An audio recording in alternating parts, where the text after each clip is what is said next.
Los Supercampeones, Dragon Ball, Pokémon, El viaje de Chihiro, Fantasías animadas y Mickey Mouse han sido algunas animaciones que han marcado nuestras vidas. Desde los inicios de la animación a finales del siglo XIX, se han podido relatar infinidad de historias desde que el cine proyectó las primeras imágenes en movimiento. Ya en el siglo XX, con dibujos creados por Disney y los hermanos Warner, hasta las animaciones de Hanna-Barbera y el anime, con el estudio Ghibli en Japón, la animación se convirtió en una industria cultural, promotora de valores universales y del gusto de millones de personas. Los creadores de la animación evolucionaron desde la técnica 2D tradicional, la 3D, el fotograma, hasta llegar al stop motion. Hoy, la animación se puede consumir no solo en los medios convencionales, también en las plataformas de streaming, como contenidos multimedia, buscando en redes sociales y en los videojuegos. En Trending te platicaremos más de esta gran industria y la influencia que tiene en los jóvenes.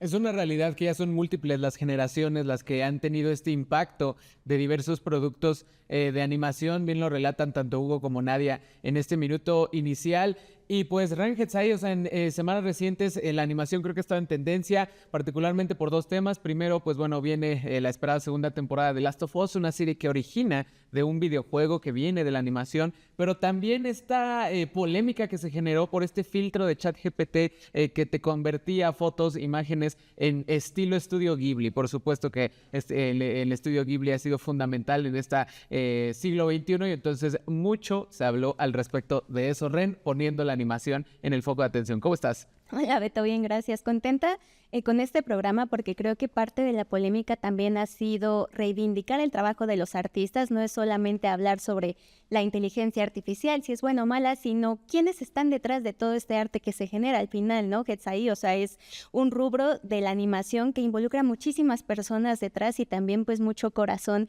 en cuanto a la generación de este arte, sobre todo también como un espacio de investigación, que es una de las razones por las que hoy nos acompañas, el maestro Hetzai Velasco Arriaga. Él es académico de la Facultad de Ciencias Políticas y Sociales y también parte del proyecto La Finisterra, este centro de investigación académica en industrias creativas de aquí también de nuestra universidad. ¿Cómo estás? Muy bien, muchas gracias y feliz de estar compartiéndome esta con ustedes para hablar precisamente de estos temas que en lo personal me apasionan bastante: animación, videojuegos, se lleva mucho de la mano. Entonces suelten las preguntas de una vez, que creo que el público quiere escuchar ya. Claro que sí. ¿Qué te parece si comenzamos también a hablar un poco sobre en qué lugar nos encontramos en este momento en la industria creativa? Es decir, muchas veces se dice, ay, pues son dibujitos, ¿no? O sea, ¿qué te puede tomar un Clásico, dibujito? ¿no? Sí. Los videojuegos te hacen daño. O sea, ¿qué es todo este panorama que hay detrás de la creación de un producto artístico? Claro, fíjate, es un panorama bastante grande porque, claro, al entender animación se puede percibir como los clásicos cartoons que hemos visto durante toda la vida, ¿no? Los que vemos de repente sintonizando algún canal en televisión. Decimos, ah, claro, ¿no? Ahí está, por mencionar algunos, Tom y Jerry, las chicas superpoderosas, ¿no? Claro. Pero no nos damos cuenta que el fenómeno de la animación es mucho más grande porque lo encontramos precisamente en el séptimo arte. Hay bastante cine de animación que también tiene un lugar tanto en la mente como en los corazones, y la historia escrita precisamente de la producción nos encontramos en los videojuegos y principalmente también lo encontramos tanto en las plataformas de streaming que han evolucionado precisamente para cada vez encontrar este nicho por el cual entonces van a ofrecer a sus clientes como un servicio. O alguna animación original para sus plataformas, o incluso, ¿no? Ya que hablaba de los videojuegos, pues de repente hay personas que les encantan también estos espacios y dicen, ¿sabes qué? Pues también yo voy a querer hacer animación. Entonces nos encontramos animación independiente en YouTube, por ejemplo, o en algún otro canal, dígase Instagram, alguna página de Facebook. Y nos encontramos precisamente algunos tributos relacionados con todo esto. Entonces, si hablamos de animación, hablamos de un fenómeno increíblemente grande, ¿no? Porque está en muchas plataformas. Además, nos encontramos en un contexto en la industria bastante interesante. Al cerrar 2024, se hizo una estimación aproximada de que la industria de la animación tenía un valor poco menos de 180,000 millones de dólares. Lo que significa que entonces aún encuentra un gran un gran área de crecimiento. Entonces, sí nos encontramos con diferentes aristas para hablar de todo este fenómeno, pero hoy en día nos encontramos con este crecimiento que nos indica que la animación va para largo. Sí, no, y definitivamente, sobre todo ahorita que lo mencionabas en la animación, por ejemplo, independiente, hablando de los Oscars, Flow siendo una película que se desarrolla de manera muy austera y gana el premio de la Academia, ¿no? O sea, la animación definitivamente es una gran manifestación artística, bien lo decía Ren hace ratito, pero Hetzaí, por ejemplo, te quisiéramos hacer la pregunta de cuáles son las particularidades que tiene la animación hablando específicamente hacia medios como la televisión o el cine, que lo vuelven un campo tan... Ahorita tú lo sintetizaste muy bien. Es de nicho, o bueno, es un nicho, pero también es un nicho que es una industria gigantesca. Y además creo que sería correcto decir que atrae mucho a los jóvenes, ¿no? No solo a las infancias, sino a las juventudes. Entonces, ¿qué es lo que lo vuelve así de particular dentro de este contexto de la cine y la televisión? Bueno, tiene que ver con esas particularidades de que la animación puede ir más allá que, digamos, una grabación, lo que llamaríamos live action, no alcanza. ¿Por qué? Claro. Porque permitimos que entonces el personaje en cuestión haga diferentes cosas, ¿no? O digamos que se esclarezcan dentro de la misma historia, ¿no? Entonces encontramos que la animación, aparte de ser una técnica por la cual cuadro por cuadro vemos el despliegue de movimientos de imágenes estáticas, también nos encontramos entonces con la posibilidad de generar propias estructuras narrativas que son creíbles dentro de su propio universo narrativo, ¿no? Y con sus propias características. Dígase el clásico Popeye, ¿no? Popeye ha sido un clásico para muchas personas y una de las cosas que lo hace tan representativo es la superfuerza, pero que viene de la espinaca, ¿no? Entonces, él tiene esta habilidad, visualmente hablando, de que aplasta la lata, ¿no? Ya de por sí entonces hay que tener mucha fuerza para que al aplastar la lata, para empezar, no se aplaste la espinaca junto con ella, ¿no? Que se haga disparada por presión. Y al momento en que se la come, pues parece que la espinaca hace un recorrido por todo el cuerpo, ¿no? El brazo, el otro brazo, las piernas, ¿no? Y de repente tiene la fuerza de Hércules, ¿no? Entonces, esta es una de las partes muy importantes porque nos permite explorar en diferentes niveles cuestiones que al menos en el cine sería muy difícil o costaría bastante, porque también esa es una de las particularidades. En la animación nos permitimos... También depende de las técnicas y de lo que queramos proponer, pero podemos reducir ciertos costes para proponer entonces una narrativa, una moraleja o una metáfora, porque también la animación como tal nos permite entonces construir elementos que difícilmente, al menos en una grabación tradicional del séptimo arte, podríamos hacer, lo cual también es muy interesante porque al menos yo conversando con algunos colegas, definimos que hoy en día incluso el cine o la televisión tienen más elementos de plástica. La plástica en la teoría de las artes indica que entonces hay un elemento X que puede ser moldeado, ¿no? Y que puede entonces tomar diferentes formas. Hoy en día las producciones audiovisuales tienen más de plástica de lo que tenían antes, no porque no se pueda hacer alguna corrección de color o etcétera, sino precisamente por los efectos especiales. Es decir, hoy en día cine, series de televisión son más animación de lo que fueron antes. Ok, eso es bastante interesante. Muchas veces pensamos que se resume solamente en las caricaturas, como ya mencionabas, que puedes ver en televisión abierta, pero hay muchas otras industrias que se nutren de esta particularidad. Continuando con nuestra conversación, Kensai, por ejemplo, en el cine, pues Estudio Ghibli de Hayao Miyazaki, pues ha inspirado a muchísimos creadores, a muchísimas generaciones, de ahí que las personas nos emocionáramos bastante cuando salió esto del filtro, que podías representar una fotografía en este estilo, pero que también ha traído mucha conversación sobre por qué deberíamos seguir viéndolo de manera crítica. Es decir, esto es en contra de la inteligencia artificial, podemos combatirla, ya llegó para quedarse, o sea, ¿cómo podemos abrir la conversación de la mejor manera sin polarizar sobre hacer o no animación a partir de inteligencia artificial? Sí, claro, es un tema bastante extenso. Para empezar, no hay que negarnos a que el genio ya salió de la botella. Hay inteligencia artificial y pues Ahí están. ahí está exactamente. Esto me hace rememorar un conversatorio donde estuvo el profesor Alejandro Novello y él hablaba de ovnis, ¿no? Sonaba muy, muy chistoso porque se parece a ovnis, ¿no? Objetos voladores no identificados. Los ovnis son objetos culturales no identificados. Okay. Entonces, aquí es donde se encuentra la IA. Nos encontramos precisamente con esas herramientas digitales que pueden hacer, digamos, por así decirlo, magia en algunas labores digas en el área de producción, digas en el área creativa, etcétera, ¿no? Se ha comprobado que si le dices a ChatGPT que te escriba una historia, lo va a hacer, ¿vale?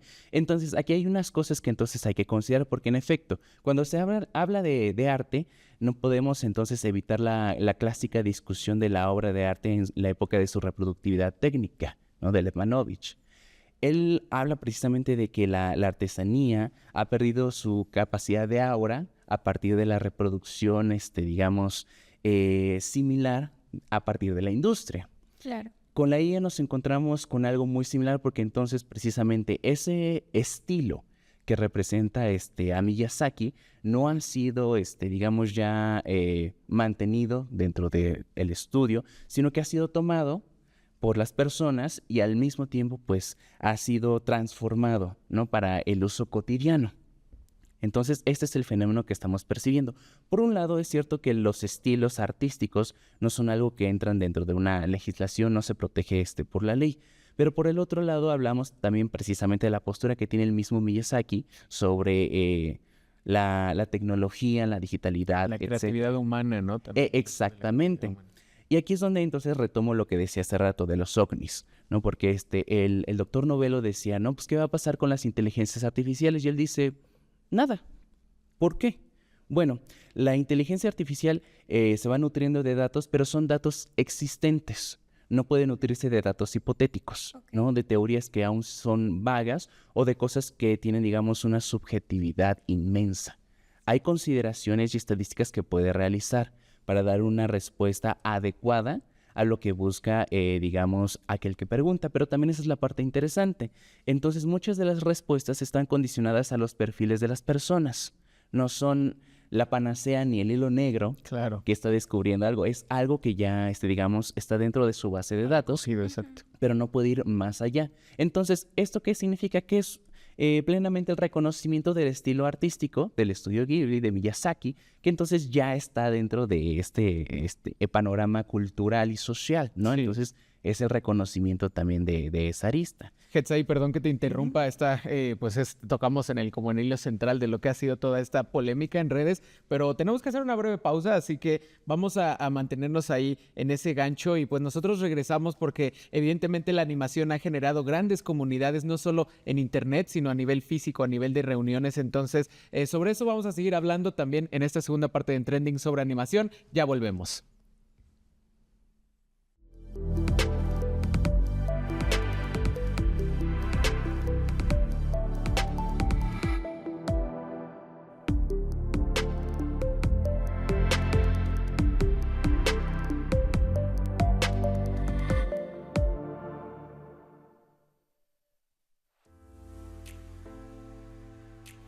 Más que dibujos en movimiento, la animación es un medio narrativo capaz de forjar, además de admiradores, grandes comunidades y culturas alrededor del mundo. Factores como la globalización y la digitalización han permitido una amplia oferta de contenido proveniente de cualquier parte del mundo, y las redes sociales han dado pie a la creación de grupos virtuales en donde los fervientes seguidores de algún tipo de animación pueden interactuar, intercambiar contenido y compartir su fuerte vínculo con sus personajes favoritos. Ejemplo de esto son los conocidos como fanarts, que son dibujos, videos o historias alternativas creadas por los propios admiradores, quienes ponen su pasión e ingenio para contribuir al contenido original del cual son seguidores.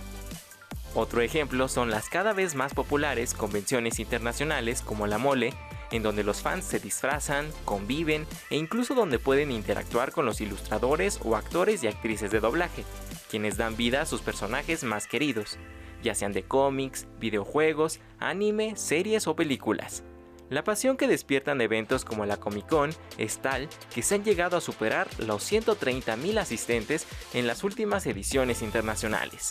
Sin duda, estas actividades e interacciones generan una identidad y un sentido de pertenencia arraigados en cada comunidad o fandom, quienes día a día se unen para hacer de la animación una cultura participativa, pero sobre todo un estilo de vida.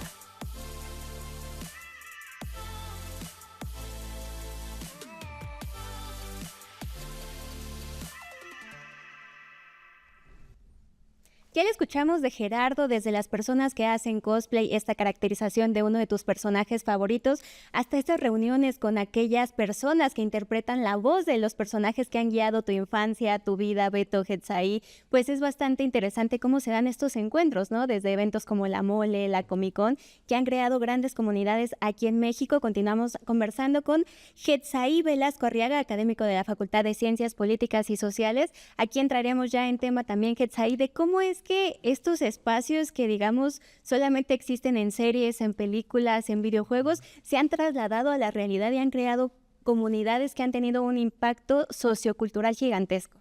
Claro, hay muchas razones por las cuales, para empezar, se puede empezar la discusión desde la arista de la belleza, ¿no? Simplemente hay estilos de animación, hay animación tan fluida que la ves, te impactas y dices, wow, ¿no?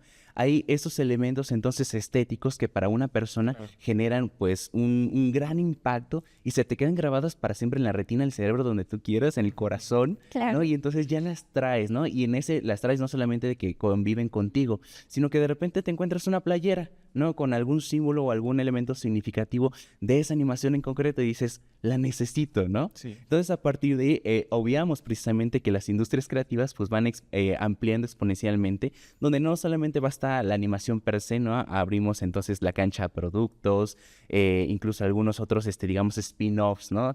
Guerras de las Galaxias ha tenido entonces esta oportunidad de incursionar desde el cine, ha ido también a la animación, videojuegos, o incluso, digamos, híbridos, ¿no? O spin-offs de spin-offs, ¿no? Dentro de los videojuegos también nos encontramos la saga Lego, ¿no? Que nos encontramos con otro estilo muy particular, Sí. en el cual coexiste, digamos, el multiverso de la creatividad. Ya no solamente Star Wars, Marvel, DC, lo que tú quieras se encuentra en el universo Lego, ¿no? Entonces, por un lado, lo estético. Por el otro lado, podemos encontrar el mensaje dentro de lo narrativo, ¿no? Apenas, recientemente, ¿no? Para venir, preparado, retomé, la Tumba de las Luciérnagas, fue Sí. regresar, a ese lado emotivo. Yo en lo personal me evito de llorar en esa película porque sé si empiezo no voy a parar.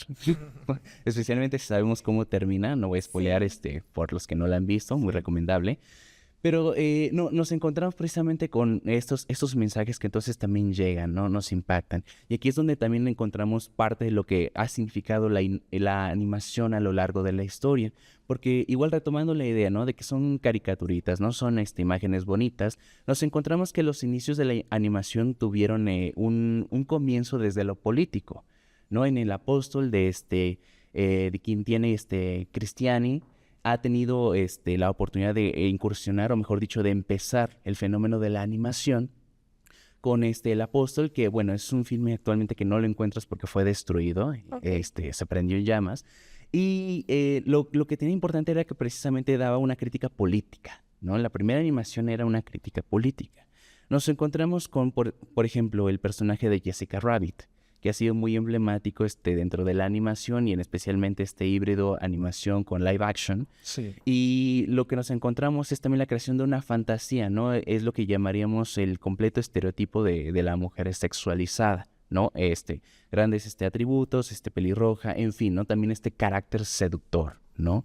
Y al mismo tiempo dominante, ¿no? Entonces nos encontramos que al mismo tiempo la animación tuvo una incursión desde, digamos, una visión adulta, por decirlo.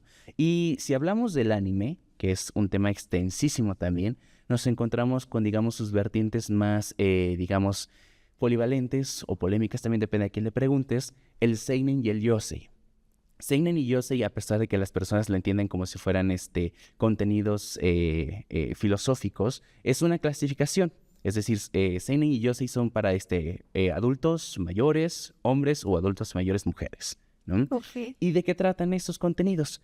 Hablan precisamente de cuestiones más filosóficas. Uno de los más representativos, Ghost in the Shell, que tuvo precisamente esta intención que hoy en día creo que pega muy bien en el contexto actual, ¿no? Sobre precisamente inteligencias artificiales que piensan de forma humana, ¿no? Que también ya lo hemos visto un poquito con la ciberpropuesta en Matrix, por ejemplo. Evangelion, por ejemplo, ¿no? Que es que el creador pues lo creó a partir también de una etapa depresiva por la cual estaba pasando, etapa que digamos compaginó con Shinji, el protagonista, y que tuvo todo un viaje porque a fin de cuentas no glorifica, ¿no? la figura del héroe, ¿no? Al contrario, Shinji Shinji repudia toda esta idea de que si depende de mí, depende de la humanidad, no lo quiero, ¿no? Entonces es un viaje muy interesante, ¿no?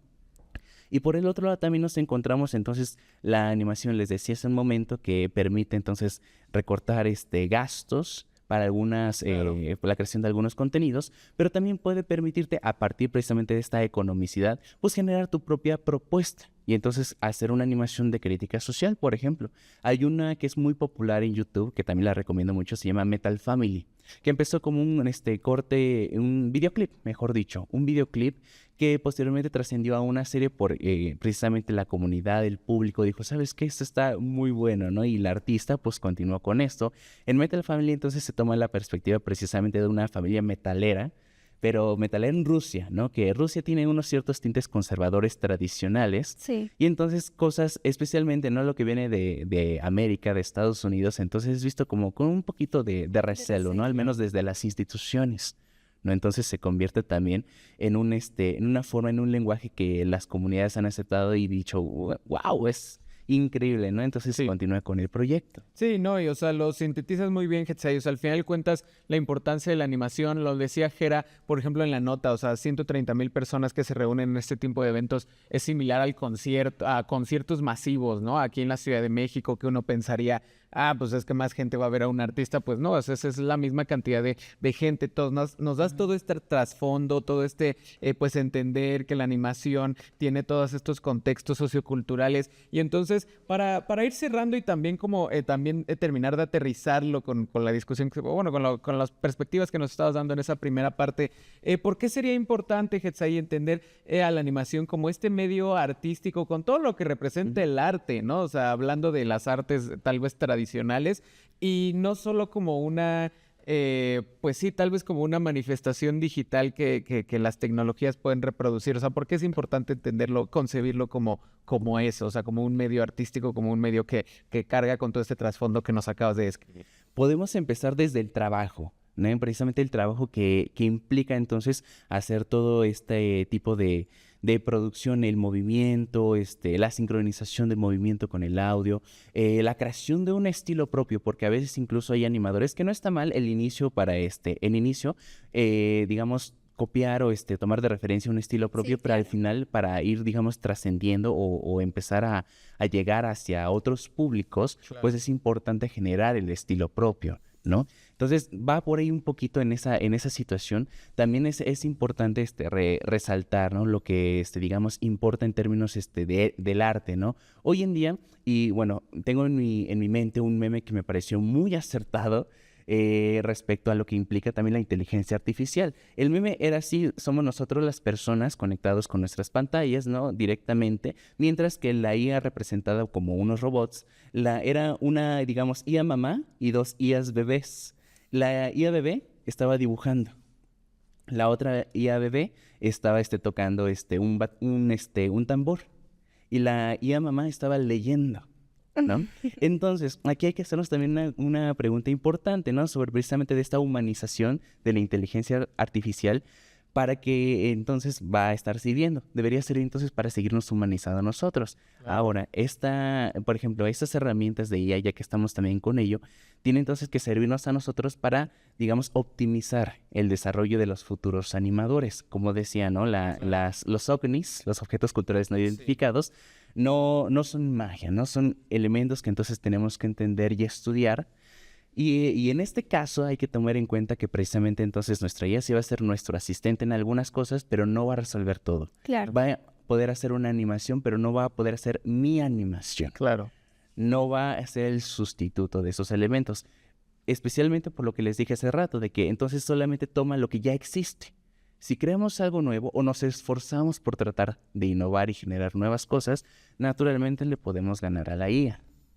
Y entonces a ella solamente le toca aprender, pero al mismo tiempo podemos aprender de todo este bagaje y poder implementarlo. Eso sí, bajo sus consideraciones. Sabemos que la inteligencia artificial, al menos ciertas empresas, no han hecho una transición eco-friendly todavía, y entonces hay un consumo de agua increíble. Ya se hizo una estimación, y al menos en este tiempo que hubo una tendencia precisamente de transformar las imágenes al estilo de Estudio Ghibli, hubo un consumo aproximado de 700,000 millones de litros de agua.